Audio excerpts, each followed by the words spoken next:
Nice sunshine, Falvey. The Twins avoided the rain Tuesday and played an entire game. Good for them. Bader and France hit dongs. We got some good data on the pitchers, even if it's not all good news. And we can overreact to all of it just as soon as you get Locked On Twins.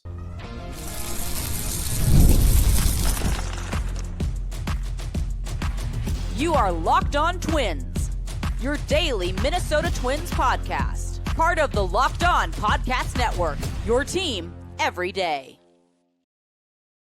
You're doggone right it is. Hello again, everybody, and welcome back to Locked On Twins, your daily go-to source for the top Minnesota Twins insight, discourse, and analysis, and sweatshirts, hoodies. Personally, it's my favorite show of the Imperial Locked On Podcast Network, which, by the way, brings you your team every day.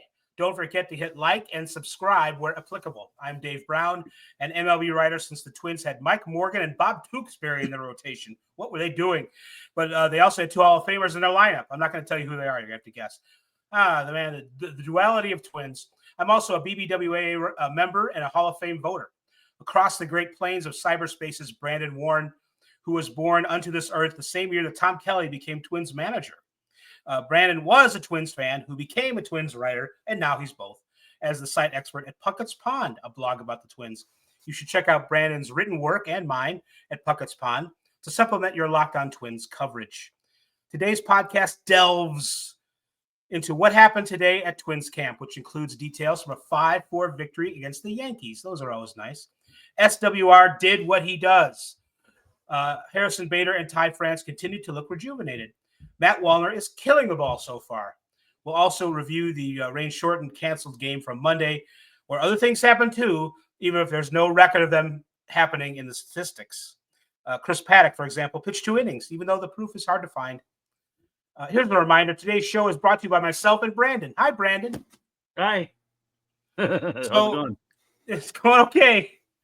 So 5-4 victory for the Twins today. You know, you don't want to parse that part of it too much. You want to talk about some of the details, some of the encouraging details. First of all, they hit 3 home runs. Second of all, 2 of the guys who hit home runs are 2 of the newer players in the team, Harrison Bader and Ty France. And Bader had minor injuries last year, but he wasn't 100% himself and had kind of a down year offensively. But he looks rejuvenated. And perhaps more importantly, France, who had a fractured foot on a hit by pitch early in the season, never really recovered from that. Looks rejuvenated, hit an opposite field home run. He's very excited about the contribution that he'll make on defense too for us Carlos Santana lovers out there. In an article with Phil Miller, he's like, I know my StatCast and my defensive metrics don't look good. Just you wait, fans. Just you wait. I take pride in my defense. I'm one of the best players in this league. He really said that. I thought it was great and funny and not necessarily true, but I'm glad that he thinks that because you have to have confidence in this game. You got a little more confidence in the Twins, Brandon, after last couple of days of things happening? No, but it's because I had confidence in them in the first place. And I look at this roster, I see a good baseball team, but I did last year too. And for 4 months, I was vindicated. And for the last month and change, I looked like a fool. So I'm trying not to get too high on it, too low on it, the old Tom Kelly even keel approach. And with that said, there's a lot to be enthused about. Some of the big guys doing stuff, some of the guys who are kind of like the secondary, the tertiary characters in the story doing some big things. The pitching looking, I think, in general, pretty good outside of a bit of a dust up for Michael Tonkin today. But in general, yeah, I mean, I think you got to feel pretty good about where they're at. And, Jawan Duran looks, I think it was Chris Atterbury said he looks just incredible physically, dropped some weight and is just looking like an absolute Clydesdale. And I feel like as much as I said last year, the vibes were immaculate in spring training and they felt good last year. This year, they feel less loosey-goosey good and more, we think we're a good baseball team good. And I think that's a key difference. I think I can tell, and who knows, but I think I can see a focus in them. I think maybe last year they came into spring training feeling confident about how good they were. And, I wasn't there. I don't know, but it didn't look like almost from the beginning of the season, they carried that over into the games. I think, I don't know if they were resting on their laurels and their hearties or what, but they seem focused and determined to get back what they had toward the end of 2023 rather than last year. And I think that's a good sign. And the new guys who weren't here in 2023, Bader and France, I'm very encouraged by what I see. Bader had some minor banged up kind of injuries, and he's turned 30 and so forth. He was still very good defensively, but he did lose some sprint speed, and he did not hit very well. If he could be, he's had a couple of good seasons where he has hit. If he could be a major league average hitter, which would be 10 or 15% better than last year, maybe actually a little more than that, that would be huge for this team. And if Ty France he says, I'm feeling like my old self.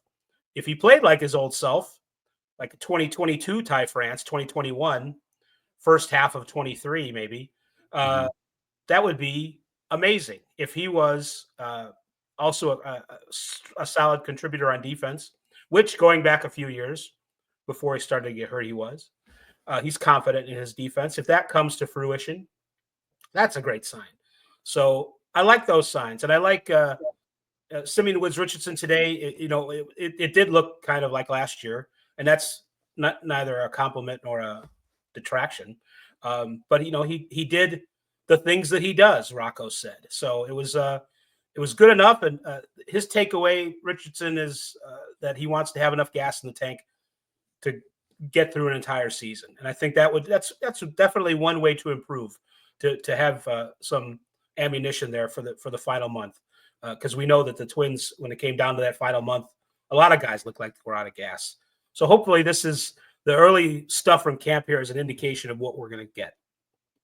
Yeah, and there's just so many things that kind of pique a curiosity, such as my own. And you wrote a piece at Puckett's Pond about 10 takeaways from the game on Tuesday. And one of them about Wallner hitting the ball hard, like batting leadoff once against a lefty, like that kind of, is like, what's that about?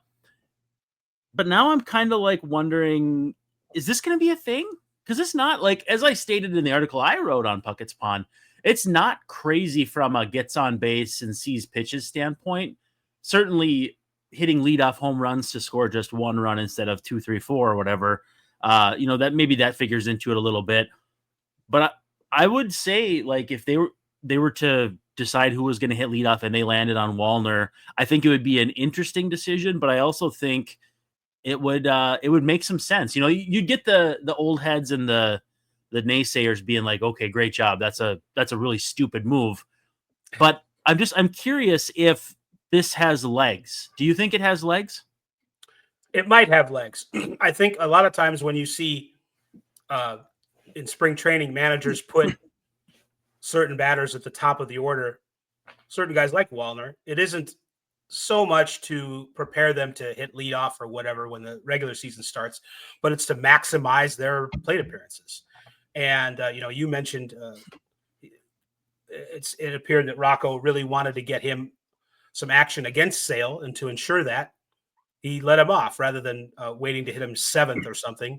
Yeah. When Sale probably very well could be out of the game. So I don't know if anybody has come out and asked Rocco, and I certainly haven't seen a response.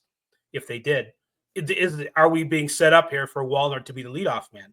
Right. But despite it not being necessarily conventional, the first thing you think of, he is a guy who, can get on base. And just from an overall offensive standpoint, even though his seasons so far have been partial, whether it's because of injury or coming up for the minors or going back down or whatever, Wallner's a guy who could very well be, according to some metrics like weighted runs created plus, the best hitter in the lineup against right-handed pitchers mostly. He could be the most dangerous batter in the lineup. I would take odds on that. Like he's got like a 9-something career OPS against righties. Yeah. Like that would be a really interesting gamble. And then too, if you are working the platoon splits and you need someone late in the game out of the leadoff spot, maybe the maneuvering there doesn't matter that much. But if you're hitting someone for him late and it's the first spot in the order, that person hitting, if they get on base, has good hitters behind them to drive them in. I don't know. I'm probably overanalyzing that a little bit, but I'm always curious, where all of these decisions kind of lay out. And every year my thought process on like, oh, these guys should or shouldn't play against lefties, it kind of evolves a little bit, because like I also think there are guys who can get better against left-handed pitching in the major leagues by seeing it. You don't have to sacrifice at bats and that sort of thing. So I don't know. I'm always open to being wrong.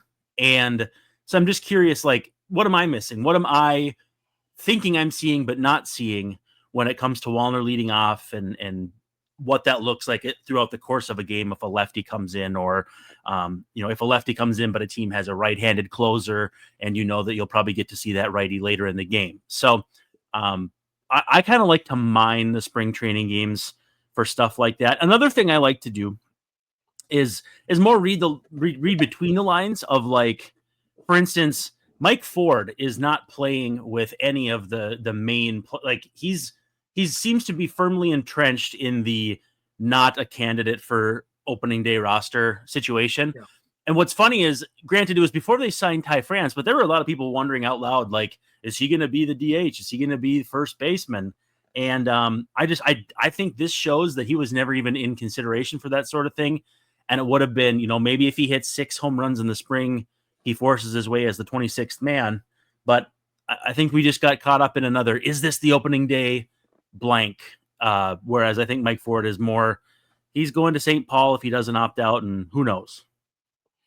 Well, 2 years ago, Ford got hot for the Mariners and was a productive hitter and somebody that you could put in the lineup.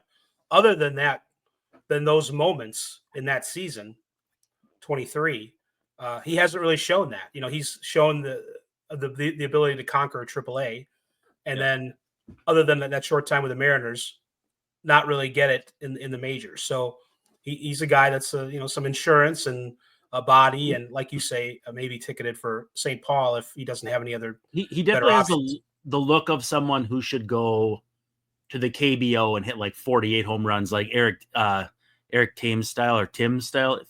How did you say Eric? Yeah, it's Thames? Marcus. It's Marcus Thames and Eric Thames, I believe. Yep, Eric Thames went over there and just crushed the baseball, and then came back and he was decent for the Brewers for a while. I just don't think he'd come back. I think Mike Ford should go over there and just hit the crap out of the ball, and that's kind of his lot in life. But I don't see it being a thing here. Well, I think we should go over and have our first commercial break. And nope, we don't have a first one. Remember, just a second one. So we don't want to take our break. I'll drop ads into the show. I'll drop ads in at the 10-minute mark, but we're good for another 7-8 minutes before we have to actually read our. But Brandon, we've never talked for 20 minutes before going on a break. Yeah, well, we're doing it this time. No, this is a new thing. Well, we probably have actually 20 minutes after our second break. We've probably done that when that's when Terry different, Ryan was on or something. But yeah, it's really. A little different. No, we're in the clear for at least another 5, 6, 7 minutes. So should we call Terry Ryan just for old time? He texted me on what's today? Saturday. He texted me on Saturday. I get to hear from him every year on my birthday, and that's like the highlight of my year.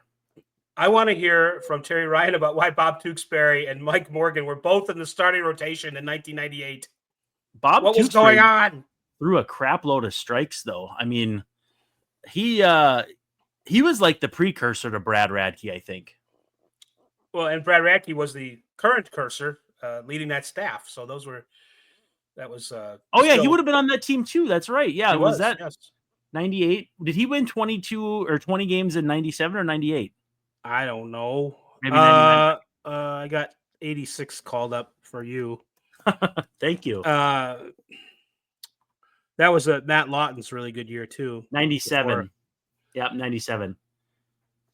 Radke 12 and 14. So whatever. Year before he was 20 and 10, and they won 68 games. LaTroy Hawkins made 33 starts in 1998. And he wasn't very good, but he still was 2.1 WAR. Boy, I'll tell you, those juice balls, they screwed with your head a little bit. Through his age 28 season, he had a 5.78 ERA, and he still played like 15 more seasons after that. Like just the data on that is staggering. And I brought that up to LaTroy one time too, and he's just like, yeah, man, none of it makes any sense at all. He gets it. I mean, he gets it. Greg Swindell was in that bullpen, and he was pretty good. Okay, so that 98, are you talking 98? Yeah.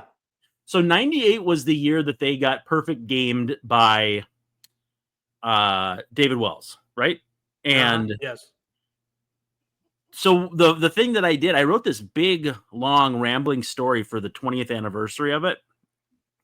And what I did was I got Paul Molitor's reaction, because he was on the Twins then, Dick Bramer's reaction, because he was the broadcaster, and he was saying, like, they were going to get Billy Crystal to come over to do an inning with them, and because he was very superstitious, he didn't want to come over to the booth until Wells gave up a base runner or a hit, and then that never ended up happening. But then I also got a hold of Greg Swindell, and I thought, you know what?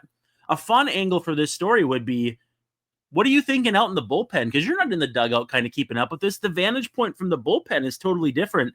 And just talking about, like, so when did you guys realize something was going on? Because, you guys aren't in the dugout with the hitters and whatnot who are having a tough day. And so it was just kind of a fun, multiple viewpoints, point of view story. And Greg gave me some pretty interesting stuff. Right. Yeah, those guys have seen a lot. Boy, yeah. This staff though. Radke, 12 and 14 record, 4.30 ERA, 5.2 WAR. Mm-hmm. Hawkins, 7 and 14, 5.25 ERA, 2.1 WAR. Mike Morgan made 17 starts, 3.7 WAR. I remember that year because I didn't know much about Mike Morgan except that for some reason it stuck in my mind that he was, and I'm probably going to be wrong, born in 1959. And I always thought it was fascinating that players that were born in the 50s were still playing. Is it 59? Yeah. Yeah. Well, he came up when he was like 18. Right. The A's were doing stupid things in the late 70s, and they brought up Mike Morgan when he was 18 years old. That did not do him any favors. Jack McKeon was his manager his rookie year. Wow. Well, half of it. He and Bobby Winkles. I've never heard of Bobby Winkles before. He's a White Sox coach. The first year I was a White Sox fan, I remember being a White Sox fan. He's like their third base coach. That was when La Russa got hired. April of 2020, man. Different time. Yeah. Anyway, so back to the Twins. They're great for the game. You gotta love it. Yeah, Wallner does have a history in the minor leagues of hitting left-handed pitchers. It's happened before. I don't have the stats in front of me. I need to find them. I'm gonna find them. I mean, Max Kepler did too. Like that. There are guys who don't have to be who they are. And I wrote about this at the time. But Max Kepler, when he was very young, like Fort Myers, had like some ungodly bad year against lefties. Like I want to say he hit 1 something and like a 3 something OPS. Mm-hmm. But the year he won Southern League MVP, he had a great OPS against both sides. And so every year was kind of like if Kepler doubled back to a level, he not only improved as a player, but he found his footing against lefties. Now in the big leagues, he kind of ebbed and flowed. He had years where he was passable, which again is still significant for a left-handed hitter. I don't see any reason Wallner can't be exactly that.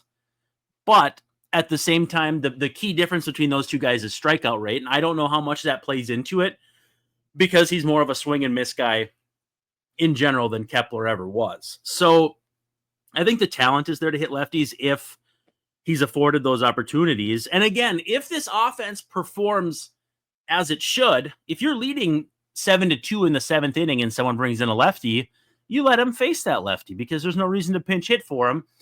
But you're not throwing away a plate appearance in a 1-run game where, someone like Donovan Solano hits for him a couple years ago, or Kyle Farmer last year or the year before. It's all situational dependent, and this offense has not given them enough breathing room to even consider letting guys like Matt Wallner hit against lefties in the 6th, 7th, 8th innings either. I would say that the chances of Wallner being like the leadoff hitter against left-handed pitchers, very low. That's not going to happen. No, but he still could be in the lineup. And, I like the way he plays the outfield. I think he's probably the best suited guy on the team to play right field. Maybe Bader will get the ball more, but I think Wallner's got a better arm. And he's got the capability of hitting lefties. I like what Rocco's doing, whether or not he's really setting Wallner up to be the leadoff hitter against right-handed pitchers. I don't know yet, but I like that he's just showing the confidence in him. And I think that matters. We saw what happened last year when Wallner did not hit well in spring training, and it spilled over into the season, and he started slow. But remember, he had started slow already before they got to Kansas City. Yeah. And, just was really struggling, and obviously needed to go back to the minors. So confidence is still something that can come up and bite him. And I think Rocco, even giving the appearance, it's like, well, this guy's going to lead us out of the tunnel here in spring training and lead off. Even if it's just like that, he's just showing some expectations for Wallner that he's going to have his best, fullest season so far. He's had good seasons for the Twins, but he hasn't had a full one yet. So I like where Rocco's going with that. I think he's got the right idea with Wallner, no matter where he hits in the lineup. So it's a little out of the box, but it's interesting. Well, he's got to stand in the box, or else they're going to call him a strike zone or a pitch clock violation. So, is it okay to break now, Brandon? Yeah, let's do that. And when we come back, we'll wrap this whole thing up with some more stuff. Some wrapping. You got to show some love for FanDuel, because when the game tips off, the NBA action is just getting started, and there's no better place to get in on it than FanDuel, America's #1 sports book. And as a Timberwolves fan, I got to bring up how they came back on the Oklahoma City Thunder on Monday night, and just an incredible comeback. You could have made some little ching-ching on that. With FanDuel, you can place live bets throughout the game. So even if you miss the opening tip, or you want to bet on a fourth quarter comeback, and let me tell you, this was an incredible comeback. The Thunder are insanely good at home. Wolves back 20-plus points going into the fourth quarter, and did it. So if you want to bet on something like that, you can stay in the action. You don't have to bet on the whole game. And if you're looking for a bigger payout, you can even combine your live bets into a same game parlay. So if you see people talking about those SGPs, that's what they're talking about. Right now, new FanDuel customers can get $150 in bonus bets if your first $5 bet wins. Now visit FanDuel.com to join today, or check out that app. But first, sign up on FanDuel.com, and you'll get a shot at $150 in bonus bets if you are signing up as a new user. Make every moment more with FanDuel, the official sportsbook partner of the NBA. Well, Locked On Twins is back, and we're going to wrap this show up in a few minutes. We want to talk a little bit more about what happened Tuesday with the Twins beating the Yankees 5-4, and touch on a little bit Monday, the 2-inning game at Port Charlotte against the Rays that was washed out, which means Royce Lewis's home run doesn't count. And Scott Paddock's, he allowed a home run to Danny Scott Jansen. Paddock again? Did I call him Scott? I haven't done that in days. 8 months. No, Scott Paddock was on my freshman football team, not mine. Since they last played a real game. Yes. Really hilarious. No, you know what, though? Chris Paddock. Yeah. Dan Gladden called Everson Pereira or something today, and he didn't even know the score going out of one of the innings. So you're not – everybody's human. Nobody's perfect. You're just fine. Right. Thanks for that comparison. I feel better now. So what else happened in this game? Duran He threw a little bit harder in his second outing of spring. Again, he's still, whenever he pitches in a game, he's the hardest thrower in the game. So it's like he can't be doing that bad, but he's not throwing 100 miles an hour yet. So I'm a little curious as to why. Is it on purpose? Is it because he lost 12 pounds? Does he need to put the 12 the pounds back on so he can throw 100 again? Like Boof Bonser? Yes, like Boof Bonser, yes. Exactly. Alex Spees getting in the game and throwing 97.7 was kind of cool too. He didn't walk anybody. 8 pitches, 6 strikes. Yeah. But if he throws strikes, if he throws strikes though, like that's I was gonna say that's half the battle. No, that's most of the battle. Like if he throws strikes, I think he's my deep sleeper to do something on this team. And I don't mean he's gonna be anything like, battling for the bridge to Duran with Griffin Jacks and Gryffindor and all that. But I feel like if Spees can get to the big leagues and just work on that walk rate. And again, that's easy for me to say, but that's a fun storyline. When you say Spees, I think you're talking about Scott Spezio. Like no, Spees Farm apple juice. Right. Never had old days. Old days.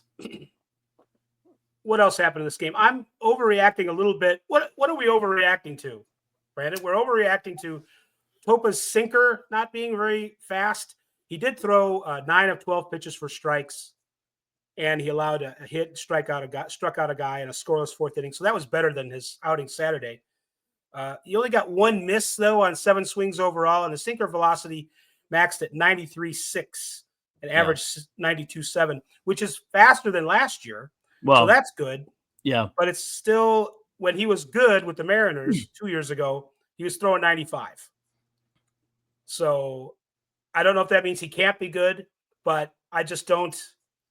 I'm a little worried. That option year looms. Yeah. That option year he has to go down to St. Paul in maybe 10, 15 days to see where he's at. It's something. Can I underreact to something, or can I say, oh, that's different. Matt Canterino getting back on the mound for the first time since 2022.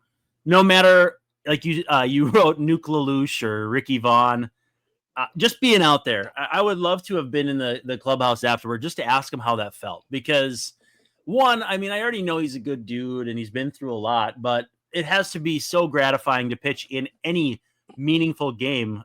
Even getting on the mound against Tampa Bay where the stats wouldn't have mattered still would have had to been so gratifying, Oh, the stats matter. They just don't count. Royce Lewis set us straight on that. It's like watching Whose Line Is It Anyway back in the Drew Carey era. Right. Yeah, I felt a little bad about pointing out that Canterino walked 3. Here's the thing. He walked 3, and he threw 2 wild pitches, and he didn't allow any runs. That's a Spees inning right there. That's an Alex Spees inning right there. Alex Spees is like, well, he already took my bit. We can't have a rerun. I may as well just throw strikes. I suppose. I guess. Lou Varland hit 97. Louis Varland hit 97. He's Louis or Lou or Lewis. I've never been. I feel bad because Louis is like, everybody's overreacting to this. I admittedly am confused as to what to call him or why he's doing this. He wants to be known, I think, on the broadcasts and certainly in the ballpark when they do the PA as Lewis, as an homage to his uncle for whom he's named. But he's still also like, no, just call me Louis. Well, which is it? I'm going to call you whatever you want. Yeah. Pick one. And I love, though, that his brother, Gus, referred to him as Corporate Lou. Corporate Lou Varland. He needs a briefcase like Juan Berenger used to have when he'd do his little dance. The Twins have had good commercials. That would be funny if Corporate Lou Varland had brought a briefcase to the bullpen. That would be funny. There's some potential there. Twins threw 19 of the 20 fastest pitches in the game. Only one Yankees pitcher hit 95 without rounding. So 95.1. It was Tyler Matzek, who good to see him back going again too. A guy who's been through a lot. Speaking of guys, nearly arrested, by the way, in the Braves post World Series fracas parade.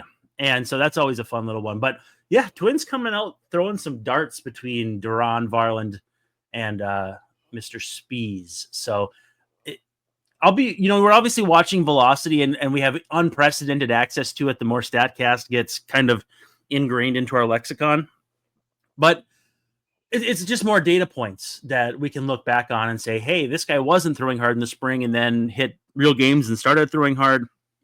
And you just kind of get a pattern for each pitcher. Joe Nathan used to be a guy who'd show up throwing 86. And I said this in our last show, by the end of spring, he was throwing 95 and had that nasty curveball. And, just every guy's different. All right, that's going to wrap up our show, I think, for Tuesday. The Twins are back at it tomorrow. Andrew Morris takes the mound against Tarek Skubal of the Tigers. So we'll see. Is Matt Waller going to be back in the lineup hitting leadoff against Tarek Skubal? I'd like to see it. Him or Julian, because Julian's going to hit some leadoff too, and he needs to hit lefties. So, I mean, either or would make sense to me. Well, either or, we're going to get out of here. That doesn't rhyme. No, it's all good. We're good. For Brandon Warren, I am Dave Brown, wishing you all a very pleasant good evening and saying we will Alexei Casilla tomorrow night. Mishavitz.